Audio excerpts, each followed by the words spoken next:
Hello and welcome to the Brandon Smith Rugby channel here on YouTube, and today I have a very special video for you guys. I've had the pleasure over the past week as part of the Welsh Rugby Roundup show to talk with former Wales captain and hooker Mike Spikey Watkins. He captained Wales every time he played for the team back in the 80s.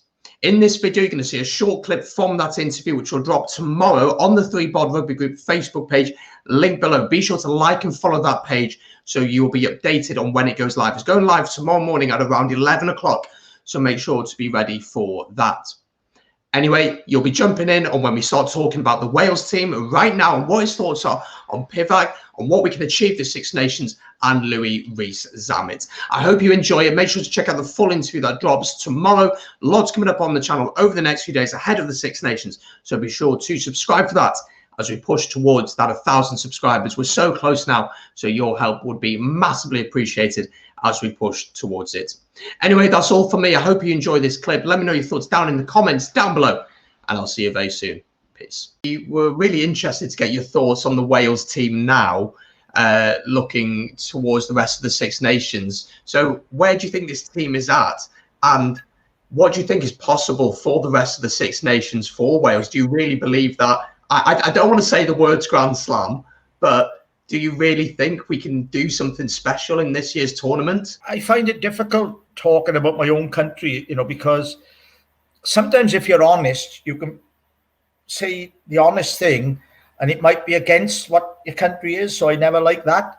But equally so, I don't like not being supportive of my country, if that makes any sense. So I don't like to be negative either. The one thing I will say, there's got to be a hell of a lot of team spirit within the camp, because I watch the games over here live.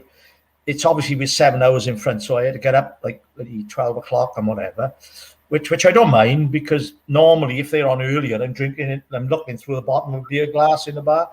So, it's okay. And they must have a lot of spirit in the camp, because whilst they're not playing particularly well, there's a never say die attitude. There's people making last ditch tackles. There's people putting their bodies on the line. So, and again, in some ways, you can't always have champagne rugby, can you? My objectives as a captain, as a player, my first aim and objective is, well, all right, try and take out your opposite number. That's the first thing. But you can't always do it. But the other thing is to win the game. And, I would rather win scruffily than lose in style. And I think we've fell foul in the past in many ways, where Wales have played exceptionally well. It's sweet to the eye, but we've lost. And we're kidding ourselves then, aren't we?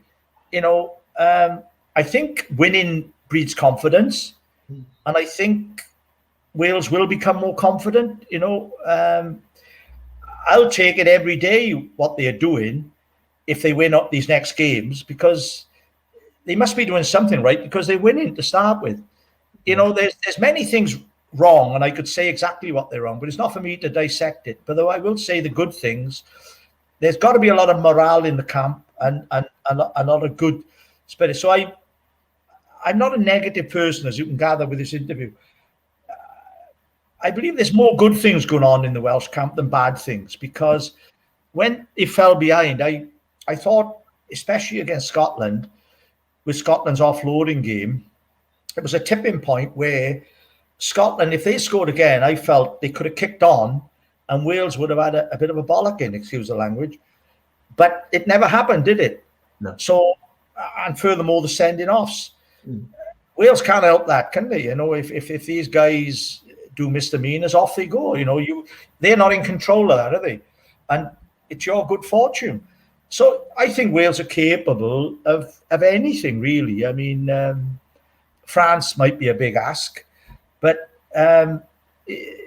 I played against England when I was on the bench. I was involved, and we won many, many, many times. When I was captain, we went up there and beat them. And how can I say? I think this side is more than capable. England are England, aren't they? The thing is let them become overconfident. Tell them how good they are, because they're not.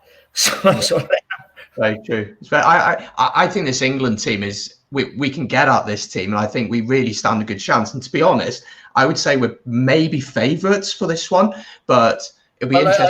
Let me interrupt that. I hope not, Yeah. because when I was captain going up there, it was in the middle of the miners' strike, and my team talk revolved a lot about, how I would never put ourselves down as a country and as a nation, but equally so is always better. I would say, look, these people up here, look, we got people back home, they're on strike, they got no, they'd be watching our telly, we are representing them, the English have done this and that.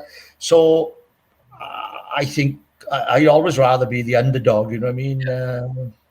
I mean, I don't think Wales are good when they are not. Even the great Welsh sides I've been involved in and on the bench, and the great, like Phil Bennett, who've been captain, and Cobner.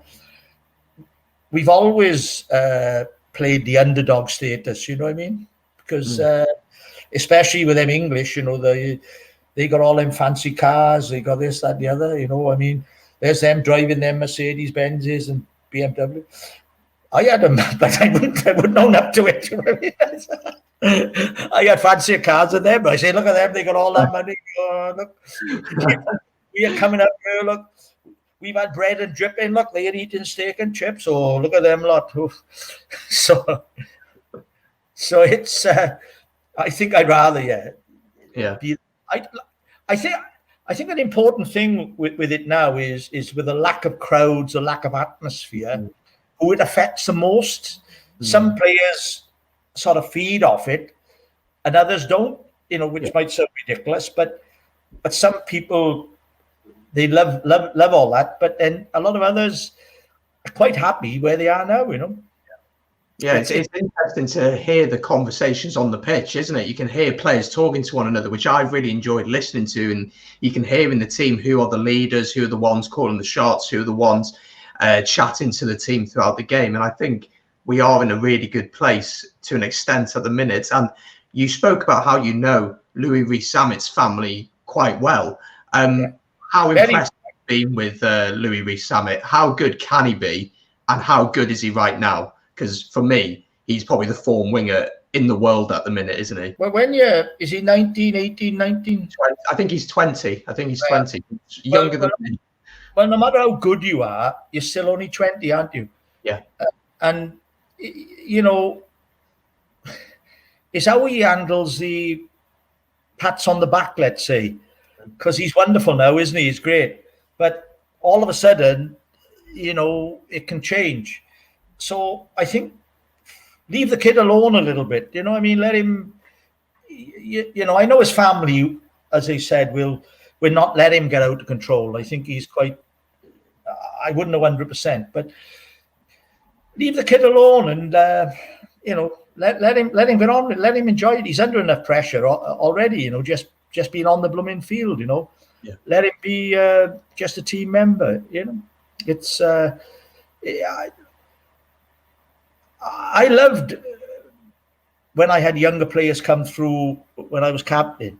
I loved taking them on my wing a bit and how can I say, take the responsibility away from them. Don't lump it on them. Let them enjoy it. If they can, that is, of course. I mean, to play international rugby, you can't really say you enjoy it. You enjoy the result. Yeah. You enjoy after the game. But you don't enjoy it because there's too much going on. If you understand what I mean, you're under the microscope too much for that 80 minutes, so you can't really enjoy it. But you enjoy the after. It's some people can handle it, some people can't. It's some people, great rugby players, have bottled it. And I don't mean bottled it physically, but bottled it mentally. They can't handle it. All the stuff. Yeah, I think with Louis Zammit, the key thing is just to let him play, because what we're seeing at the minute, in my opinion, is he's young and he plays without fear. So his second try against Scotland, he trusted in his ability, trusted in his pace. The technique for the kick was brilliant, and it's a fantastic score. So I think you got to trust in him that he can do that, but just let him play, give him the freedom to play, not put the pressure on him.